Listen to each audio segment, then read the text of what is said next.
Môžem? Nech sa páči, pán. Už ste skončili? Ja len preto, lebo dlho rozprávali kolegovia, ja som sa nevedel dostať slovu, 10 krát sa tu hlásim. Pozrite sa, aby sme to vyjasnili. My nemáme v programe iniciovať vystúpenie z Európskej únie. My to rešpektujeme, že ľudia majú nejaký názor a my hovoríme to, že keď sa únia dostane do stavu, k čomu sa blíži, ale keď sa dostane do stavu, že pre Slovensko bude rozhodovanie škodlivé, alebo bude obmedzovať našu suverenitu, zruší sa právo veta, alebo bude nám nútiť príjmanie nelegálnych imigrantov napríklad, alebo podobné veci, s ktorými bytostne ako spoločnosť nesúhlasíme, tak občania sa majú v takom momente, samozrejme logické právo, dúfam, že sme demokrati, rozhodnúť, že či áno alebo nie. A viete, ako sa hovorí, všetko, čo je pred ale, vlastne nemá zmysel. Ale sú to vojnoví štváči, ale zaujímajú sa viac o Ukrajinu ako o nás. Potom ide premiér Slovenskej republiky za Donaldom Trumpom a čo robí? No ohovára zase EÚ. Čiže vy si v prvom rade ctíte to, že EÚ je náš životný priestor.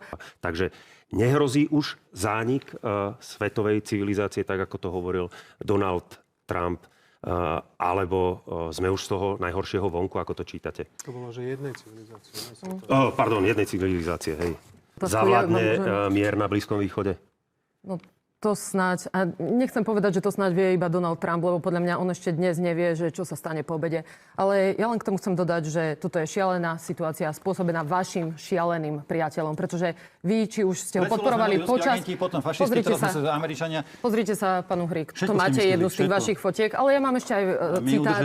Balím kufre za Trumpom, priatelia, progresívci končia, svet sa mení a hnutie Republika je toho súčasťou. Čiže teraz sa nemôžete dištancovať od Donalda Trumpa, o ktorom ste hovorili, o ktorom ste sa tu tešili z jeho víťazstva, pretože Donald Trump je jednoducho jeden šialenec, ktorý nás do tohto doviedol a vy by ste sa mali teraz k tomu prihlásiť, že áno, žiaľ, mýlili ste sa. Kľudne to povedzte. Ale mať fotku s Vladimírom Putinom, tak si určite postavím na Facebook.